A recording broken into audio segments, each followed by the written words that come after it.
honesty, passion, experience. It's Timberwolves Explosion, hosted on the sportstuff.com and also brought to you by the Oddman Media Network. Here are your hosts, Paladino Joey and Marcus the Forecaster.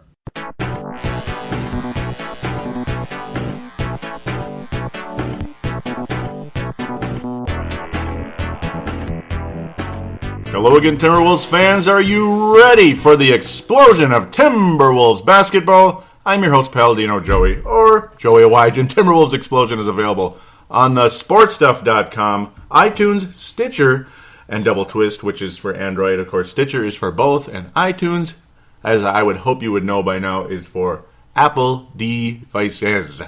Well, the Timberwolves, since the last show anyway, because I'm about a day or two late, day late, dollar short, right? Played 5 games and, all losses. Yeah, it just, well, they lost them all. There were some moral victories in this group. In fact, about 3 or 4 of them were moral victories. I'd say 3 of them were moral victories. Yeah, and one of them was an absolute ass whooping, but at least there was a really nice showing by somebody I predicted would have a nice showing, and he's kind of woken up since that day. Similar to last season. Just, it's nice to see our young franchise player, Andrew Wiggins, showing what he can do out there. That's what's fantastic. Let's get going, though. Let's get started with these 5 games here. Wednesday, January the 6th, Timberwolves host the Denver Nuggets. You hold the Denver Nuggets to 78 points, and you can't even match that. You can't even score 78 points to beat them. You can't. You'll manage to get 74. It's just kind of like, all right. I guess that's the way it goes. Nice defense, Denver. Good for you. Congratulations on beating the Wolves in Target Center. That kind of sucked, but it's another it is what it is type of game, I guess. They ended their 6-game losing streak, but kept ours going. Thank you, Denver. I really appreciate it. As I predicted, Karl Anthony Towns had a good game, but certainly not a great game. Only 6 of 14 from the floor. Kind of settling for jump shots. That sounds familiar, too. Oh, and by the way, a certain bulky guy who's not the fastest person in the world. In fact, I would almost just venture to call him a rhinoceros. That's about what he looks like. I like to have nicknames for people sometimes, and maybe you can compare them to an animal. If I was to compare Nikola Pekovic to an animal, it'd be a rhinoceros. It's about what he is out there. As for the others, well, we'll come back on that later. I think Andrew Wiggins maybe a hawk. Yeah. Yep, I think that's possible. We'll come back on that later, though. Levine, only 1 of 5 from the floor, 2 points. Yeah, managed to get 4 assists. Kind of some nice transition baskets along the way for him, leading the fast break. He's kind of a fast break kind of point guard, kind of like what a shooting guard playing point guard would do, kind of help move the ball up the court on the fast break. That's about what Zach LaVine is at this stage. No playing time for Tyus Jones, no playing time for Andre Miller against his former team. In fact, just about every team in the NBA is Andre Miller's former team, except maybe the Lakers or Bulls or Celtics or something. But outside of that, he's played for just about everybody. Karl Anthony Towns had a double-double, and as for that, everyone else pretty much sucked. It was nice to see, sorry to be so blunt, but it's true. Nice to see Nikola Pekovic back in there, and boy, oh boy, using his body. Got to the line, made all 6 of his free throws. He's always been a nice free throw shooter for a big giant son of a gun. He's a nice free throw shooter. Nice to see him in there in a limited role. That's how Pekovic will last in the NBA into his 30s rather than have to retire at 29 or 3-0. I was thinking this was going to be his last season in the NBA. Maybe it doesn't have to be. Just play a limited role. Even like a Garnett, but a little more minutes. Maybe about what Garnett played in this particular game. Actually, 20 minutes, 44 seconds, about 21 minutes. Even like if he were to start because Garnett's out and you move Towns around. We'll talk about that much later in the game reviews here, segment number 1. Typical 3-segment show, by the way. But yeah, now you have a interesting deal going on with the big men on this team with Pekovic. Sometimes I guess Sam might opt for Pekovic to start when Garnett's out, but then he'll play kind of a Garnett type of role, about 15 to 20 minutes, and that's fine. That's all he'll be able to play till he's 35, 36, 38. You never know if I don't know if he'll last that long, but he'll be able to hang in there rather than have to call it quits at the end of this season And that's it. Maybe his contract won't be his last in the NBA, but it certainly won't be $65 million again. I'll be doggone if he's going to get that again. Kevin Martin, Mr. Trade Bait himself, if that's okay to say, shot 33%, literally made 1/3 of his shots and had 9 points. Just a quiet overall game. I mean, Towns getting a double-double and Pekovic with a nice return. That's about it. Prince played very well for his standards, I would have to say. Most of this week, Tayshaun Prince actually shot well. You know, his mid-range shots and everything. For the low volume of shots he took, at least he made them. And but it's like you'd rather see Shabazz Muhammad get more playing time than Tayshaun Prince. But his defense was really good against Denver. Again, like outside of that, Karl Anthony Towns, the only real positive other than Nikola Pekovic. Now I'm rehashing and going all over the place. Gallinari can't miss.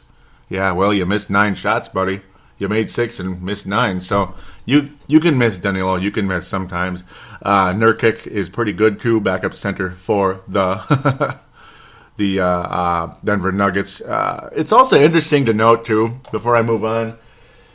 Remember the bag? Some of you guys that are old school that have been listening to the show since 2011. Nothing old school about 2011, but you get the idea. With this show, it's going back a bit, but even though this show goes all the way back to 2008, 7.5-year-old show. The bag. Remember the Kurt Rambis bag of money from the 2011 draft when there was about 6-7 trades, literally, all of them involving moving down and then getting cash, moving down, getting cash, moving down, getting cash. So the bag is still over there in the corner. The money's long gone. It was given to Kurt Rambis, but for the buyout of the contract. But well, there's so many tentacles in that night, and believe it or not, Will Barton of the Denver Nuggets, one of the more valuable players in the NBA, averaging almost 16 points out there, one of the more valuable role players in the league. Well, he was part of one of those trades. Yeah, he would fit pretty nicely on this roster right now. He's fairly young still. What was he born? 1991. I'd rather have him than say Tayshaun Prince, wouldn't you? Or even Bjelica, the way he's playing. I think I'd rather have Will Barton than him. So it's just another one of the tentacles of David Kahn. Draft night 2011. There's the bag over there. I kept it as a souvenir for what a memory that was. There's just so many people. You got Mirotic over there in Chicago. You got Montezunas in Houston. You got your Chandler Parsons, who was at Houston. Now he's in Dallas. You got your it could go on forever. There's many more names out there. Guys in Europe that are still good prospects. Whatever. Well, at least we have Andrew Wiggins and Karl Anthony Towns, and doggone it. So, and we got Malcolm Lee out of it too. So, right? Okay, let's keep going. Oh man, that was a really boring game. So I had to kind of go on a different tangent there. I apologize. Friday, January the 8th. Fun game in the sense of you got to see Wiggins play great. You got to see the best team in the Eastern Conference and a legitimate championship contender, in my opinion.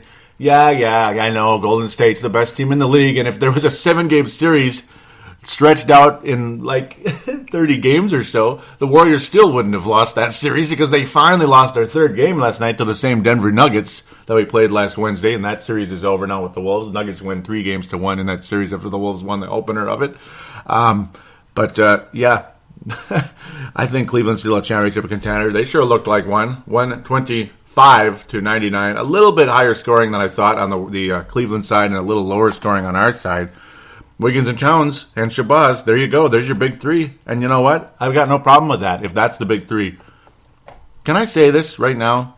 And I know I'm probably, for all 3 of you that listen, no, I'm kidding. I'm just kidding. I hope there's more than that, right? I know there's a lot of people in this town that are in Zach LaVine's corner and this and that. He's really struggling right now. But in the grand scheme of things, with how this team potentially, they play right now and how they could play in the future with a better coach, a better scheme and all that, I think Shabazz Muhammad is a better player than Zach LaVine. Yeah, okay. And it's an opinion, and it doesn't mean he's a much better player than Zach LaVine. I think he's a better player than Zach LaVine right now. I think he probably fits certainly right now. I think he fits the long-term future actually more than LaVine, which is kind of crazy. I know most of you were thinking maybe trade Shabazz to the Lakers or somebody like that, and then you get draft picks or some other guy who, to kind of balance out the roster type of deal. I don't know if you can balance out this roster. You got so many pieces. It's not saying we're like super deep and like a great team. It's just there's a lot of players that deserve playing time on this roster. That's why you're probably going to see a trade very, very soon involving Kevin Martin. Maybe Tayshaun Prince at some point as well, because it's a lot of playing time going to Tayshaun. That's, well, against Cleveland, I mean, do you really need to give a guy 22 minutes to get 2 steals and get blocked once and miss 5 shots? I mean, no rebounds, no assists, nothing. Oh, but he's a great defensive player. I don't really see that either. I don't really see that. Shabazz might as well start him at small forward or move Wiggins to small forward, start LaVine at shooting guard. Right now, I think Shabazz deserves more playing time than Zach LaVine, and I think maybe long term he just might be a better player than Zach LaVine. He just might. It kind of depends on what direction you want to go, I suppose. You want to have kind of more of a half-court offense, kind of body up and stuff, but with the potential of explosiveness down the court as well with Shabazz? Or do you want to kind of have more of a fast break type of offense, which I think Zach LaVine would fit terrifically? It kind of all depends. Shabazz Muhammad is a better outside shooter than Zach LaVine. He's a more consistent outside shooter. He takes smarter shots. When he shoots from the outside, it's more of a a spot-up type of a shot, where LaVine has just kind of got that Rashad McCants syndrome in him, where it's kind of that dribble and then force up the shot, where Shabazz is the type of guy, I could see him being a spot-up like stud in the league, along with Ricky Rubio could be a very good spot-up shooter from 3, as he's continued to shoot well in this game, at least from 3-point range. Both of his shots from the floor, non-free throw line, were 3-pointers for Rubio. Shabazz 2 of 3 from 3. Wiggins 3 of 7. Got very energetic in this game. 35 points for him, 22 for Towns, 22 for Shabazz Muhammad. Karl Anthony Towns, Muhammad, and Wiggins shot very well. Muhammad shot decently, I guess you could just say, like average, like 45%. That's like normal, I guess.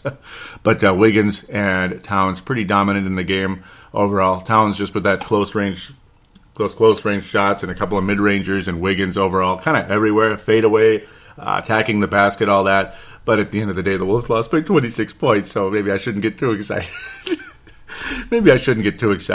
What annoys the hell out of me, though, when LeBron James shoots 5 of 12, gets 13 points in the game. Yeah, he got 12 rebounds and 8 assists. But you can't even stay within 26 points because freaking Shumpert and J.R. Smith combined for 50 points. Are you kidding? Come on, 50 points for Smith and Shumpert, and it's not like Smith got 48 and Shumpert got 2 here either, if you know what I mean. Shumpert got 23 points. He's going to be one of the worst shooters in the league. And J.R. Smith is the most inconsistent, out of control, whatever he is in the league. But when he's hot, he's hot. He played only 19 minutes and got 27 points in the game. Well, leave him in, damn it. Leave him in. What's your problem? I could just imagine people saying that. They didn't really have to leave him in regardless. Oh, man. You didn't even see Mo Williams play, which I don't know. I guess good for Matthew Dellavedova, though, who actually shot very well, hitting outside, from the outside and such. And, of course, we all know what his physical defense is. He likes to break people's ankles, but, he likes to break people's ankles the other way. LaVine continued to struggle in the game. He played as much as Muhammad and got 20 points less than Muhammad. So, yeah, not the best showing for him. Dallas came to Target Center just a couple hours, or, well, really, a few minutes after Blair Walsh's missed 27-yard field goal. And just like clockwork, the Wolves, you're just really hoping, come on, give us something positive to enjoy after Blair Walsh can't make a 27-yard field goal. Check out Purple Mafia, by the way, out there, those of you listening, especially those of you new that have never heard of it, Minnesota Vikings podcast. Yes, you will hear all about it. It's been up for a couple of days already. You'll hear all about it. Or actually, it's only been up for 2 days now. Thanks, Wolves, for helping us come out of our depression. Didn't really do that, did they? Good game, though. Later, the first 3 quarters were terrible, honestly, or the first 2 quarters. Third quarter, it just kind of kept... The Dallas kind of kept building a bigger lead, and you had a pretty fun fourth quarter overall. 93-87 Dallas winning in Minnesota. The Wolves' offense is about as exciting as the Minnesota Wild offense right now, and the Vikings' offense, to be honest. But Shabazz Muhammad leading the way for the most part. Andrew Wiggins at 21 points. Shabazz a little bit more efficient overall in the game. But nice to see Wiggins staying in that 20 points and up range. That's good to see. It was fairly nondescript type of game, I'd have to say. It was a nice fourth quarter, though. It really was. But in general, the Wolves shot very poorly in this game, especially the first three quarters. Adrian Payne didn't even... I don't know. He played 16 minutes and basically just missed 6 shots. That's about all he did out there.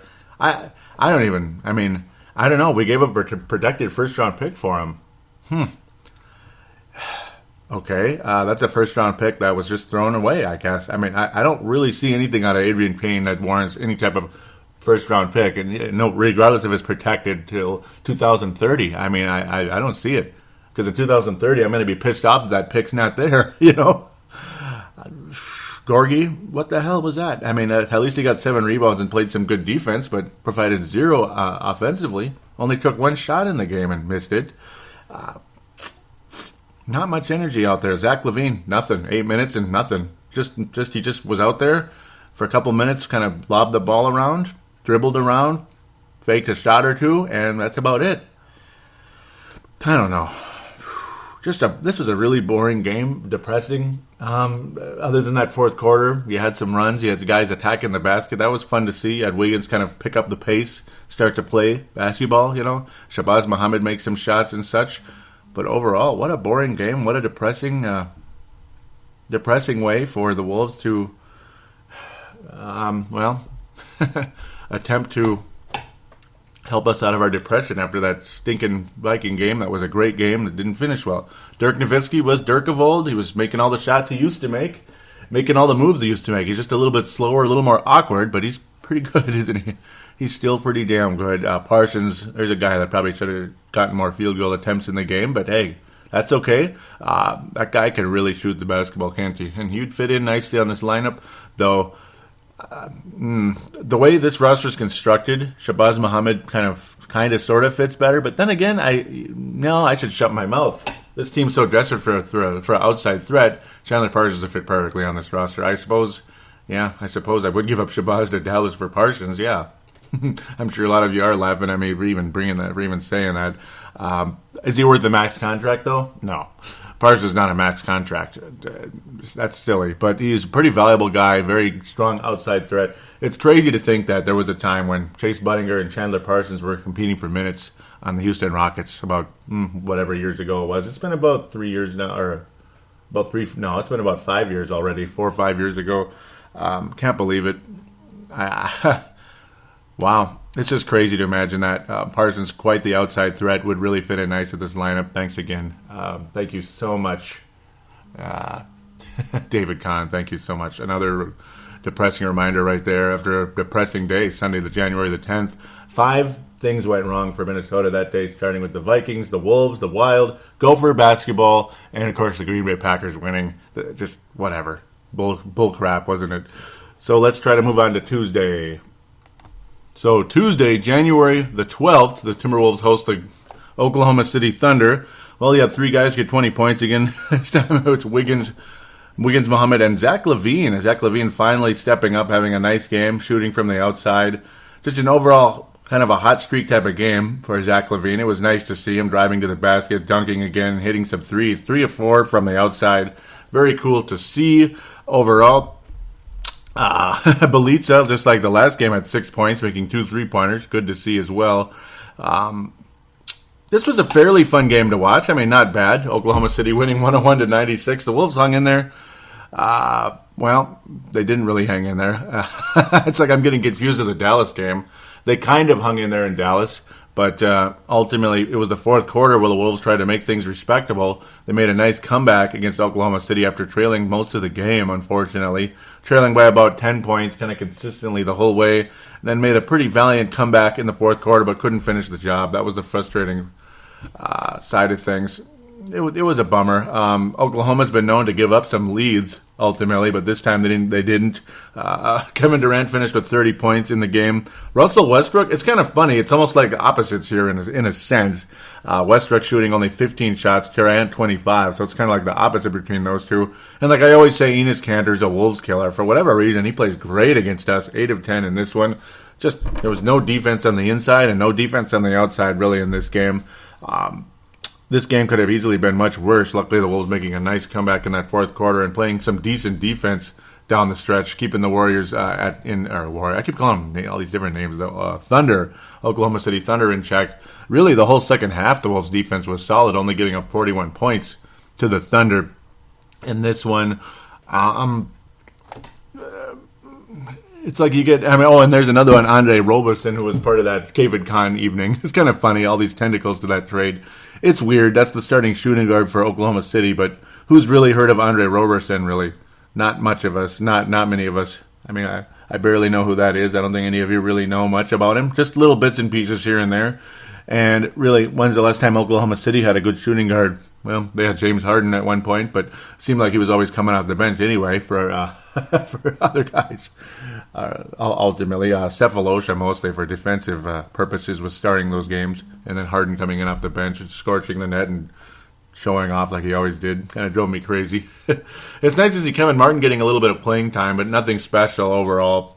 Just kind of claying some shots in this one. He wasn't good until the Houston game, the next one last night, overall this week.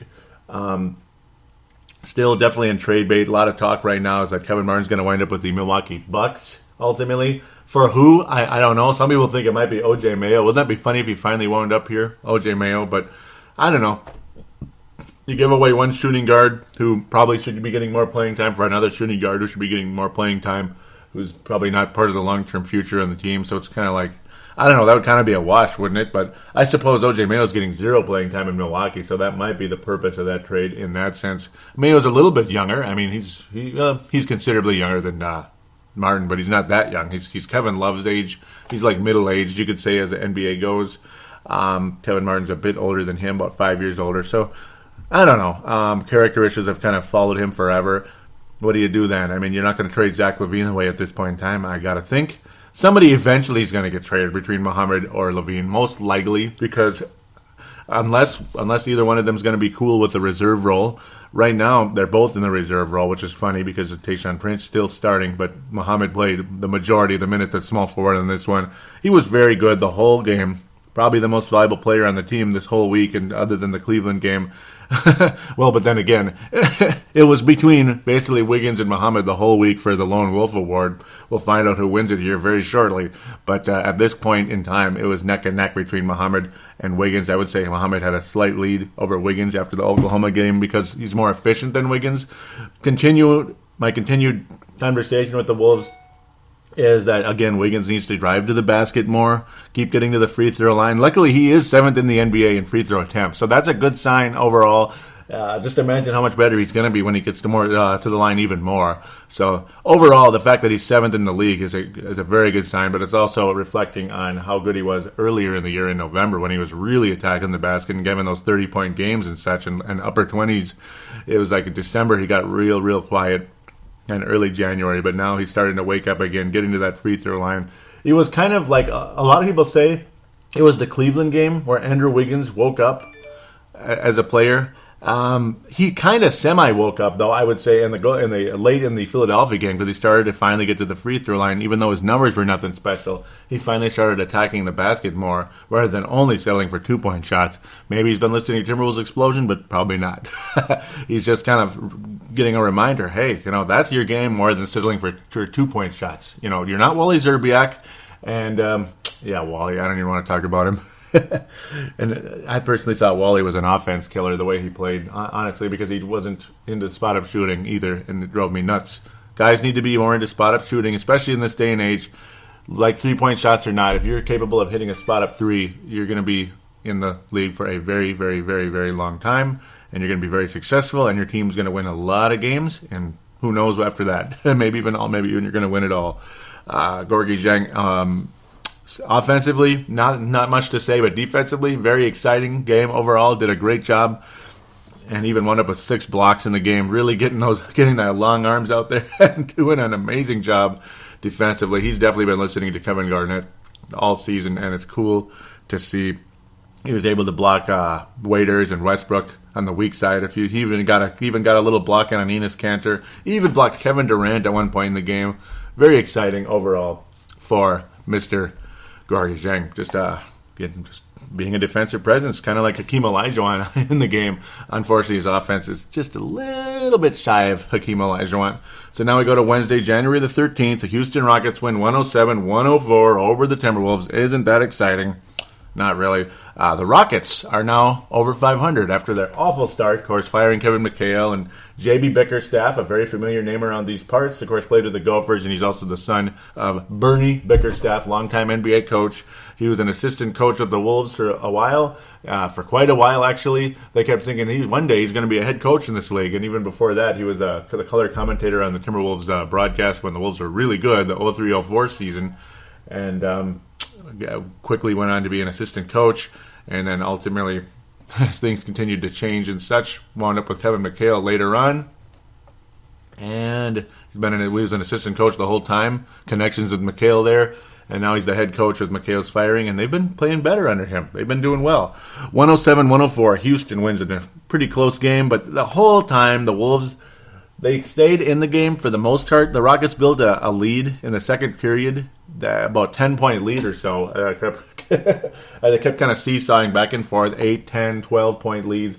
Houston even brought it up to 14, 15, 17, I think, at one point, if I remember correctly. And then the Wolves made a quick comeback, and it was kind of a seesaw battle the rest of the way. 2 points, 4 points, 2 points, 4 points, 2 points, 4 points.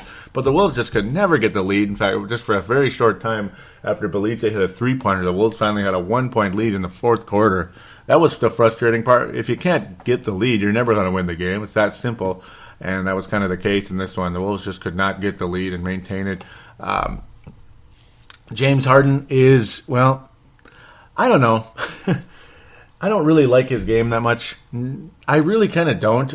I think he's kind of overrated a little bit, and I've actually been saying that the last couple of years now. He's a really good scorer and everything, but he's kind of out of control a little bit, and he's really low energy. He can be inconsistent and such. Wiggins did a really good job on him the whole night. It was a nice back and forth. Wiggins really gets up for LeBron and Harden, doesn't he? He really, really does. And he did again in this one. Got to the free throw line 9 times, made 8 of them. Overall, very strong game for Andrew Wiggins, attacking the basket. Made a couple of awesome. It wasn't just one where they weren't dunked. They were spectacular, spectacular acrobatic type layups where he had to weave around 2 or 3 guys. Kind of like a Jordan type of move, but not as good, if you know what I mean. A younger, newer version of it, I guess you could say. A younger, not quite as amazing version of Jordan. A very, very awesome move by Wiggins under the basket. Good field goal percentage, good free throw, good free throw volume, and good free throw percentage. 28-point game. Again, not as much multifaceted for Wiggins. He's kind of, it seemed like last year he was better. He was a better rebounder, more assists and such. He's just kind of a flat-out scorer this year. But also you do have to factor in that he's been playing shooting guard pretty much the entire season. Small forwards are able to rack up more rebounds and such than shooting guards. Trying not to cough to death. I do apologize. So that's what kind of game it's been. Shabazz Muhammad, very, very, very quiet game. Unfortunately, him and Zach LaVine pretty much mirror images of each other, other than LaVine getting a couple of nice fast break assists along the way. That's what he does. He gets all of his assists pretty much when it's a fast break, when they're moving, they're pushing the ball up the court. That's pretty much where Zach LaVine gets them in transition. Where Ricky Rubio, again, just some awesome passes in transition especially as well. A beauty to Andrew Wiggins that wound up with a pretty nice flush, a nice dunk along the way. Really, really fun game to watch. A very good game and very positive that the Wolves, they gained a moral victory against Oklahoma City. Nice, strong comeback in that fourth quarter. Almost won the game against one of the best teams in the league. And then Houston's kind of starting to play like Houston again. It took a long time, and the Wolves took them all the way to the last minute. Unfortunately, could not finish the job. It's just not a clutch team. The key to this one right here, and the key to pretty much all of them, is the fact that the Wolves' defense just is not up to par. It's just not. And Houston was hitting the shots they wanted to. For the most part, they took way too many three-pointers, but ultimately they hit the shots they needed to. It's crazy when you think about it. I keep having to hit the cough button here. I apologize. Houston shot 50% from the floor, but only 23 from three-point range. They attempted 33s in the game. That's insane. They even stunk at the free throw line, only about 68%. Okay, that's not that bad, but it's certainly not good. And It's mostly James Harden, though. Like, I call him overrated because he is. 6 turnovers in the game, 2 of 10 from three-point range, just jacking it up way too much. 8 of 22 from the floor. Kind of Russell Westbrook-like overall in this one. It was the other guys along the way that really helped the Rockets win the game, like Terrence Jones. That's another one that the Wolves had that David Kahn traded away. Another one. It's just unbelievable. Montejunas didn't even play in the game. Corey Brewer was actually kind of okay, kind of solid out there. Marcus Thornton was good in the mid periods or and such. You didn't really see him as much later. It was a kind of a fun battle between Dwight Howard and Pekovic out there. Pekovic is strong, and that's good to see, but he's a physical defender, certainly not an athletic defender, but he frustrated Howard a bit. Howard still was managed to get to the free throw line, but only made half of his free throws. This was the game right here, back-to-back situation. Kevin Garnett not starting, not surprising. And Pekovic, of course, didn't play the previous game for the same reason. Kind of a smart decision, actually. I like that. In a back-to-back situation, Pekovic sits on the first one, Garnett sits in the second one. Not bad. That's smart right there. That's smart coaching, I think, ultimately. You keep the guys going. Garnett doesn't get injured and has to retire early. Same with Pekovic, if you know what I mean. Even though Pekovic is about 9 years younger than Kevin Garnett. In fact, 10 years younger than Kevin Garnett. I do apologize. But Pekovic started at center in this one and played the Garnett role, basically, about 16 minutes in the game. Karl Anthony Towns. So I was asked by Vince Germano on there. We'll talk about it more. But right now, for the game analogy, not a bad combination, actually. Towns showed his quickness more. He didn't have to kind of just stay down there and kind of play more of a slow half-court type of game. You saw Towns playing more with more quickness. He was able to move around more, and boy, oh boy, did he really capitalize on the rebounds. With Pekovic boxing guys out, physical and guys having to focus on Pekovic, his huge body and his muscle. So Towns was able to athletically come over and snag 16 rebounds in the game, 6 offensive overall, only 12 points for Towns. Certainly not a scoring type of game, but boy, oh boy, he played pretty good defense most of the way in the rebounding. Again, he was just scooping them all up. It was fun to watch in that sense. It's a nice combination between those two guys, ultimately, I would have to say. Kind of cool to see Towns start at power forward. And Pekovic at center, interesting combination. Gorgie Dieng got the majority of minutes at center in the game and was very solid the whole way. Not a good shooting night for him, but still not bad at all. Kevin Martin, nice return against his old club. Got almost 30 minutes in the game, 22 points, 6 of 10 from the floor. Made almost half of his three-pointers and got to the line significant amount, 7 of 8 from the line. Really nice to see Kevin Martin sinking some threes along the way, keeping the Wolves in the game. It was kind of the classic Kevin Martin that you saw last year and at times earlier this year. What a crazy up-and-down season for Kevin Martin. I mean, I can't even imagine what he's been going through with the up-and-down minutes and the inconsistency and we need to play the young guys. We can't let you hog the minutes because you have no future with the Wolves. It must be kind of tough on him. He's going to wind up on somebody like Houston. I wouldn't be surprised. Or for some reason, I guess the Milwaukee Bucks going to be trying to make a push in the Eastern Conference. I don't blame them for that. It's just kind of an odd fit. I'd rather, if I was Kevin Martin, I wouldn't be surprised if he went to Cleveland, maybe get some more minutes over J.R. Smith. But I don't know, maybe that would create some divisiveness in the locker room.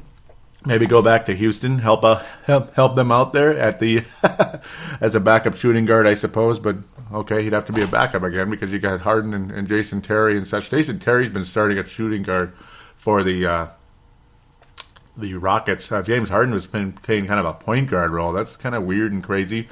He's been kind of playing both guards, I guess you could say. Terry's just out there shooting threes on occasion, and that's about it. Lawson does what he does. It's kind of an odd team, but they're winning games, I guess. I mean, whatever. They're on a nice streak. They're finally above 500. They'll probably make the playoffs, I think, later on. That's just my view. This segment has gone way longer than normal, and I apologize. I guess I had a lot to say here and a lot to cover as well. So I apologize if this drug a little bit. Lone Wolf Award has been stolen by Andrew Wiggins. A really strong game by Wiggins against Houston. Almost had us winning that game, getting to the line, attacking, and just running the floor very well with Ricky Rubio and Zach LaVine out there. Very cool to see. Andrew Wiggins will be the Lone Wolf Award winner. The Johnny Flynn Memorial, I guess it's going to go back to Zach LaVine. He had one good game, but overall extremely quiet out there. that's pretty much where I'm gonna have to stand right now. He's still struggling. I have no hate towards Zach LaVine. Just right now, it's not working out at this point in time. I'm sure he'll be back playing well again very soon, though, because that Dallas game was pretty encouraging, to be quite honest. Or was it the Golden State game? I keep calling him Golden State. It was the Thunder game. I apologize that LaVine came out and had a very, very strong effort. The effort we're actually fairly used to seeing. So there you go. Let's wrap up this segment and let's jump into segment number 2. Some previews right after this.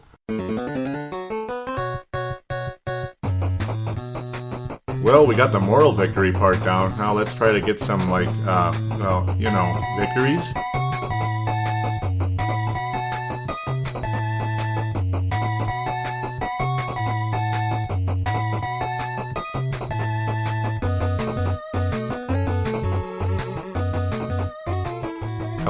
Hello. We are back here on segment number 2, preview segment. This will be a hell of a lot shorter than segment number 1. I'm going to try to keep it fairly brief here to keep things moving. Only 3 games to preview this time around. I'm going to go with a Friday, Sunday, Tuesday deal against Oklahoma, Phoenix, and New Orleans. Do I see a victory out of these 3 games?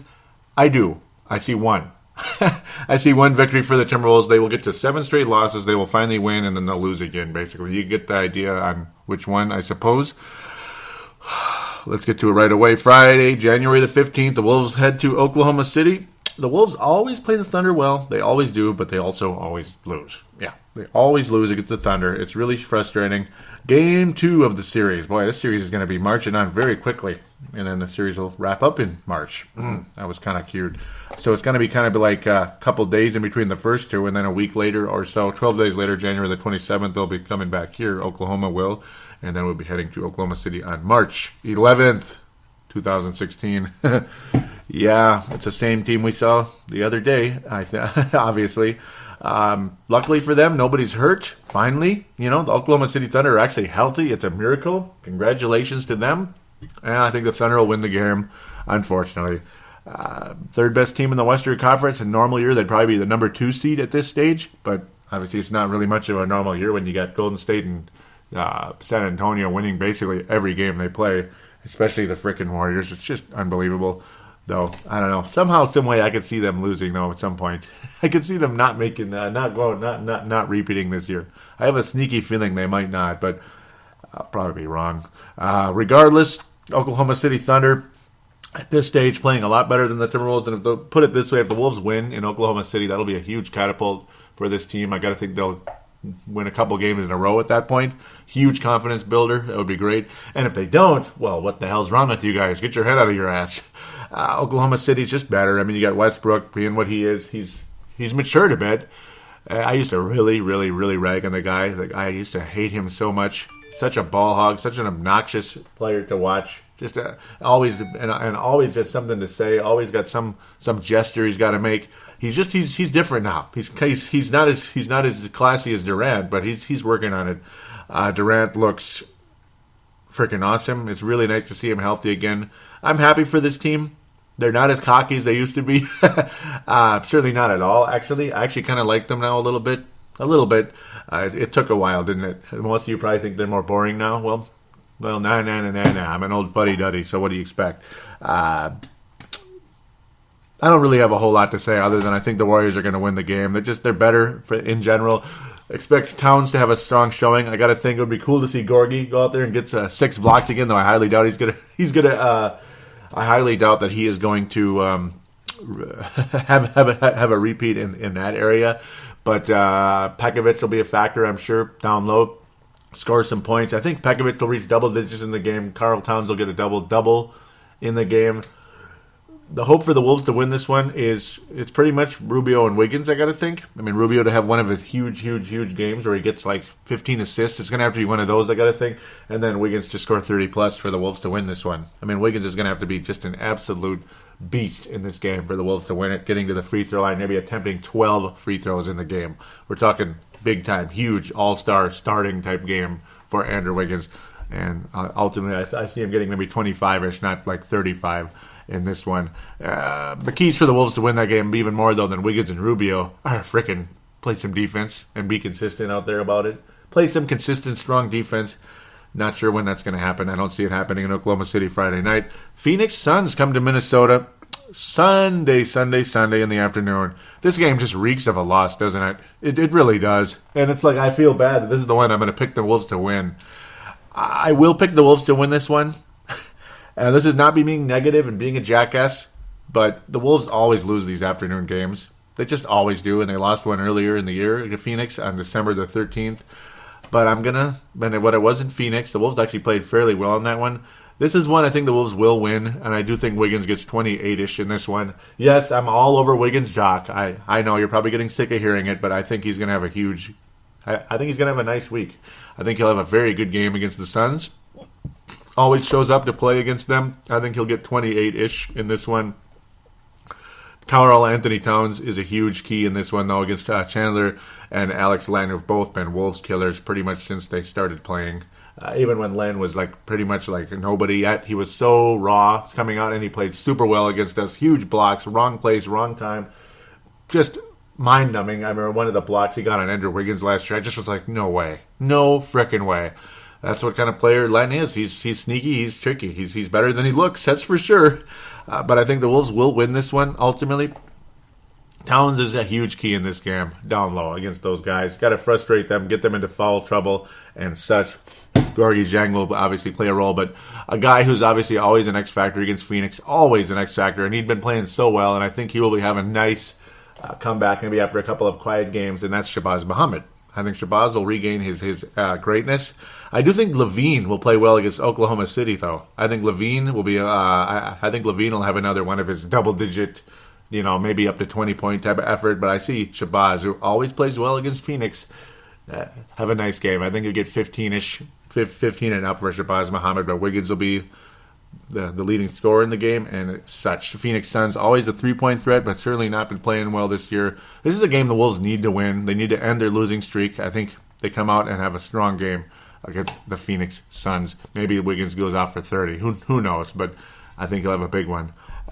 New Orleans Pelicans, oh goody. Tuesday, January the 19th, New Orleans Pelicans are having a terrible season. Terrible season. They really are struggling. They have about the same record as the Wolves, but the Wolves never beat these guys. They just never do. We haven't played them yet this year, though, so maybe who am I to say, huh? Maybe who am I to say? Tyreke Evans will be, at least at this point, is out as of January the 13th with a right knee injury. We'll see if it's how serious it is, if he's going to be playing. Eric Gordon, I pretty much forgot about him. Osik is he's a pain in the butt to play against. Dante Cunningham always seems to play well against the Wolves. I can't imagine why. And Antonio Davis and Karl Anthony Towns will be a nice matchup in this one. It will be. You'll see Osik and Pajkovic pairing up against each other at times, Gorgie. But I think you're going to see Towns play against Anthony Davis. So you're going to want to see that. It's going to be fun to watch. In fact, I'd be downright disappointed if it wasn't Davis versus Towns for an extended period of time. But I think at this stage, Davis will get the better of the two, even though, again, they're having a terrible season due to God knows what the hell's wrong, other than Alvin Gentry's not really a good coach. I don't think he's the right fit for a defensive-minded athletic team. He's pretty much an offense type of team. He'd be a better fit with the Dallas Mavericks type of team or something like that. Or back with Phoenix again, God forbid. I'm sure they would hate that. But yeah, I don't see the Wolves winning this one in New Orleans. It just reeks of one of those stinkers where even though New Orleans is not good, the Wolves just don't play well against them, and I think they end up losing the game. We'll go with a 99-89 game in New Orleans. We're not going to be happy with that one. The Phoenix game, the Wolves will win 103-95. And Oklahoma City game, the Thunder will win that one 105-99. It'll be a very, very close game, very fun to watch, and the Wolves will not win it, ultimately. Those are the scores I have to say for this one. Let's take a quick break and come back for fan interaction. Nice brief one there, huh?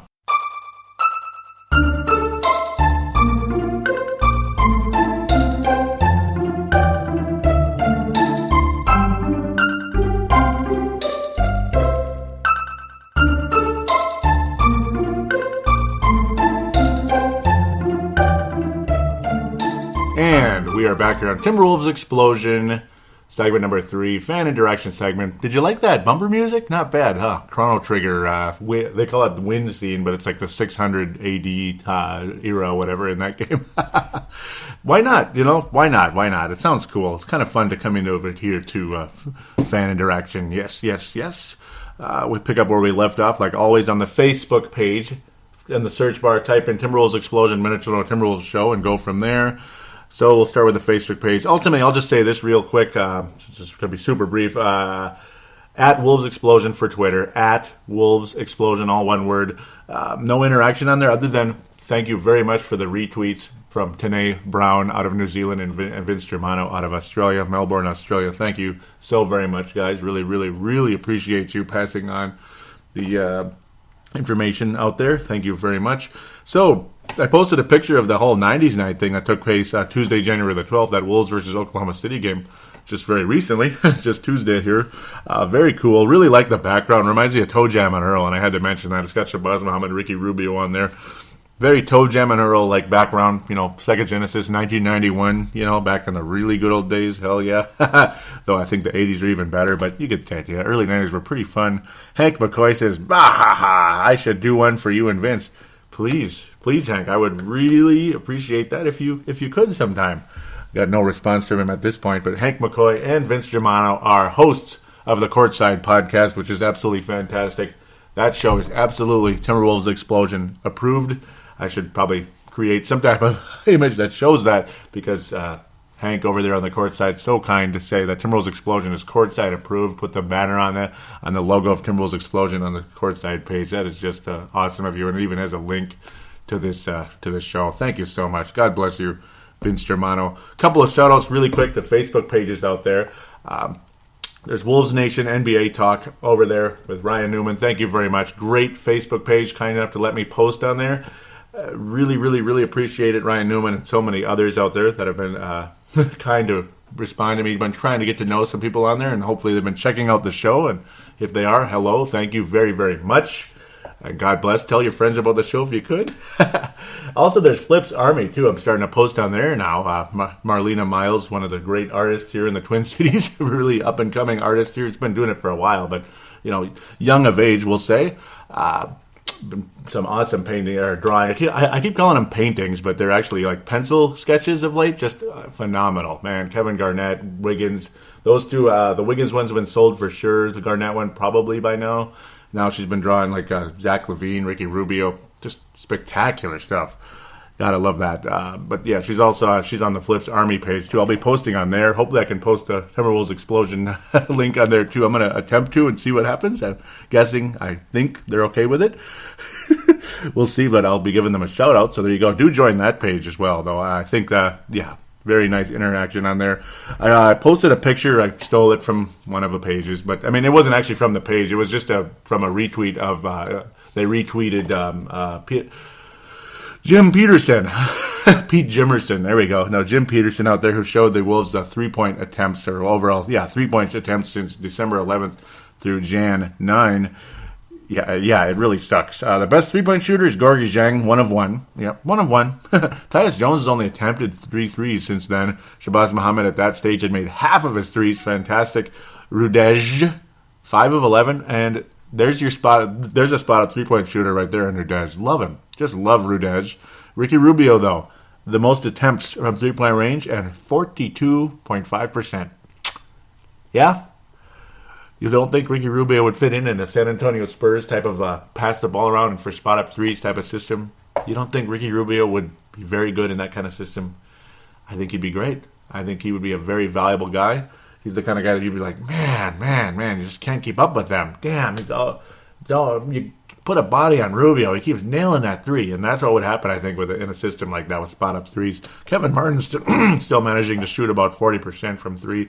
And yeah, Martin is good when he shoots spot-up threes. He's fantastic. That's why his 3-point percentage is up. You don't see him dribbling and forcing up shots like Zach LaVine, who's shooting 21%. Yeah, Wiggins, 21%. Same freaking problem.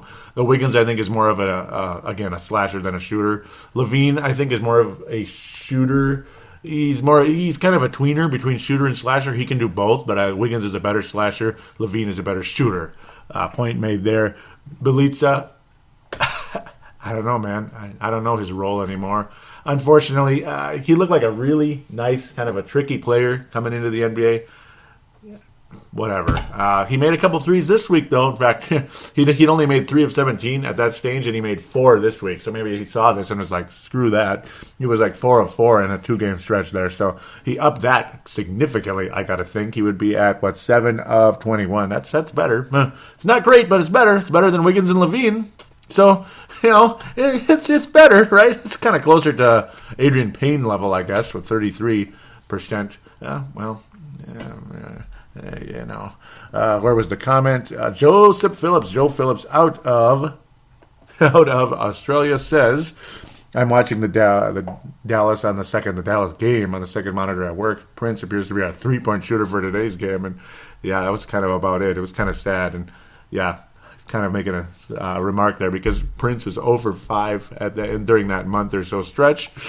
Oh, boy. And then let's go to the visitors post before I come back to my mini rant in the Houston game on there.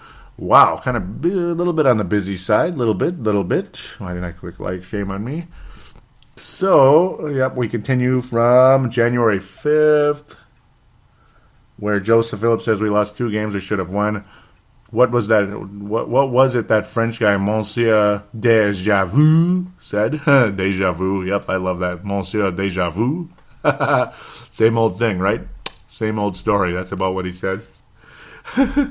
Cleveland Cavaliers to host Australia Day game in honor of Deladova Irving. Well, there you go. Very cool. Kyrie and Delhi.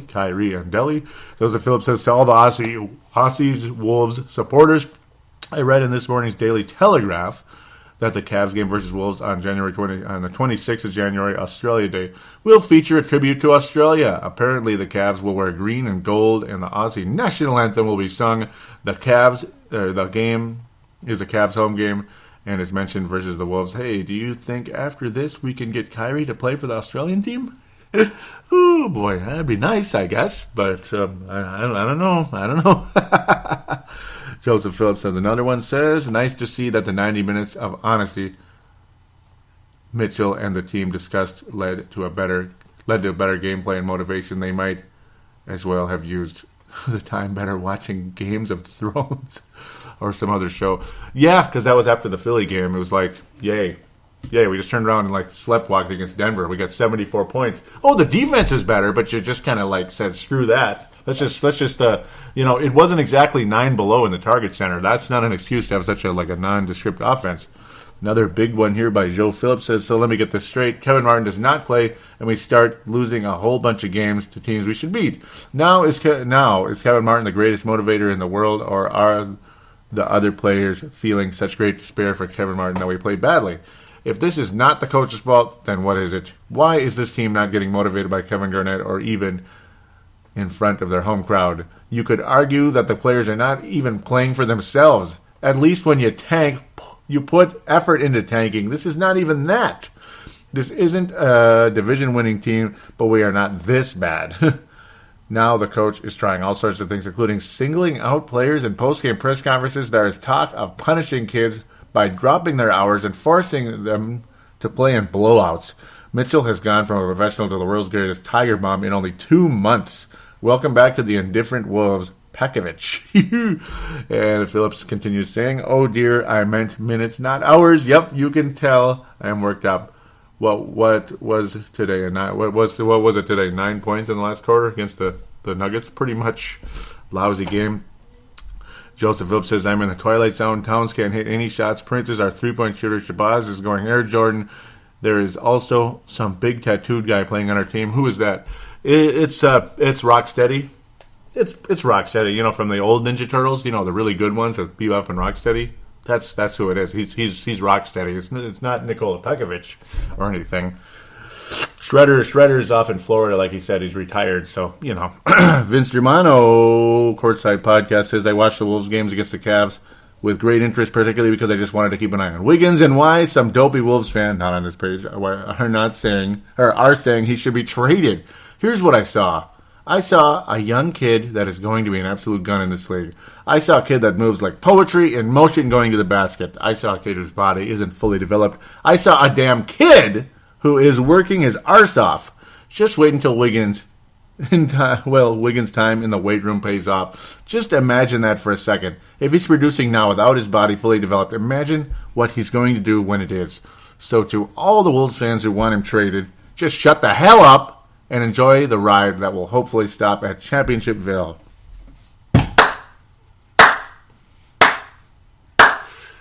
You know, if that ain't Gold Star, that's Gold Star. That's a Gold Star. I mean, yeah, that's a Gold Star comment right there, man. I mean, wow. Yeah, I've been on board with Andrew Wiggins from day one, and I'm with you, Vince, 100% of the way.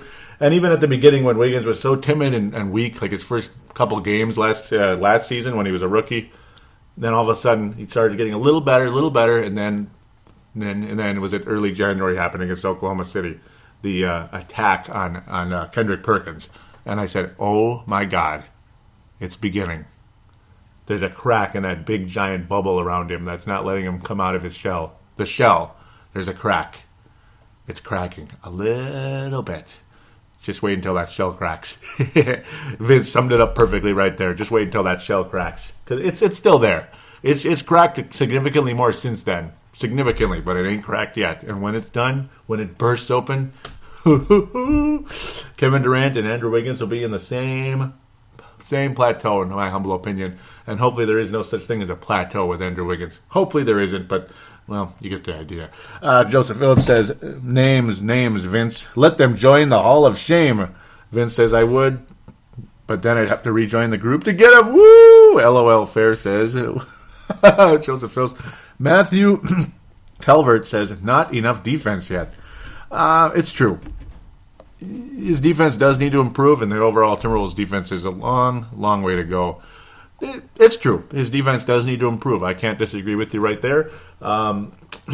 It seems like a lot of these draft analogies don't always pan out. Towns' draft analogy is about perfect, actually. He's pretty good.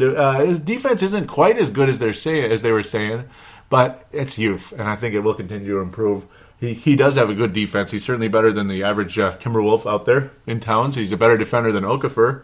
You're dead on when it comes to the whole free throw thing and athleticism versus just Okafor being pretty much just a flat-out scorer, not as good of a rebounder, and not even close at the free throw line to Karl Anthony Towns, who clearly, to me, is the better player currently and long-term, in my opinion, and probably to many of you as well are agreeing in that conversation. We do have a phone line out there, so somebody should call in. It is 209-736-7877, 209-736-7877. It is a voicemail. Do treat it as such. Mention what show you're calling into, which is Timberwolves Explosion. Hey, we have some local people now. So, and it doesn't matter if you're local or from Australia. There's ways to join the show with audio submissions, of course. That's what they like to call it in the podcasting world. But for those of you that are maybe locally in the United States or, of course, Minnesota, yeah, it's 209-736-7877. But for those in Australia, this is the day and age of smartphones. Every single phone has a sound recorder that's free, built into your phone. All you got to do is record a voice, just record it on there, record your comments, audio submission, we call it, and then just email it to paladinolive@yahoo.com, paladinolive@yahoo.com, and I'll put it right on and rock and roll. It would be greatly appreciated to hear some audio submissions from anybody on this show. Keep it to about a minute just for the sake of time, especially if it does get to a point that there's more audio submissions on here. It's been quiet on that front, but hey, I totally welcome all the Facebook posts, though. If you want to just stick to that, then totally cool. Those out there that know about the show, that haven't joined the Facebook page or the Twitter account, hop on board. Do follow the Twitter. Do join the Facebook page. Comment or like, whatever they call it. Comment on there. Comment. Interact with me. And please, please tell your friends about the show. It'd be greatly appreciated. I want to thank all of you that have been so loyal to the show for so long. And Tanae, love you so much. I mean, he even offered to help because I was thinking about stepping away from podcasting for about a month after that Viking game. I was so depressed. So sick of everybody losing. But I'm here. And even though this week was not fun at all, I mean, it's just win some freaking games. It got a little more fun to see Wiggins come out of his shell again. The shell tends to kind of like heal itself a little bit and recover him a little more than it should. But he's eventually got to completely burst out of it, especially as he bulks up. But please do. Please do tell a friend about the show. Give this show a rating on iTunes. It'd be greatly appreciated. I'll give you a nice, happy shout out, and thank you very, very much for your positive review on iTunes. If you could, those of you that listen to the show on Stitcher, you can review this show on there as well. Give it a nice, positive rating. It would be greatly, greatly appreciated. And I'll thank you live on air or semi-live, whatever you want to call this. And just God bless you so much. Thank you. It's been really nice meeting some of the new people out there too that have maybe started listening the last month, 2 months. Just God bless you so much. Thank you for your listenership and kind words. Marlena's had a lot of nice things to say about this show. And just thank you so much. And can't say enough about her sketches and drawings and everything. Man, oh man, they're good. So thank you guys. And Ryan Newman's a great, great, great guy out there. Great, great Facebook page. Lots of interaction. Not everybody on there is people you're going to agree with, but that's the way it goes. And there's like 2,500 members on that page. So you're going to get some people some would call trolls. You're going to get some. There's trolls on everything. There's trolls that troll me everywhere, no matter where I go. So there's trolls on every Facebook page out there, especially when there's a big membership. It just happens. So that you just ignore the trolls and enjoy the thousands more that are nice and knowledgeable, and they're willing to accept things you say, even if you don't agree with everything. So thank you so much for your kind listenership and your reviews in advance. We'll talk to you next week.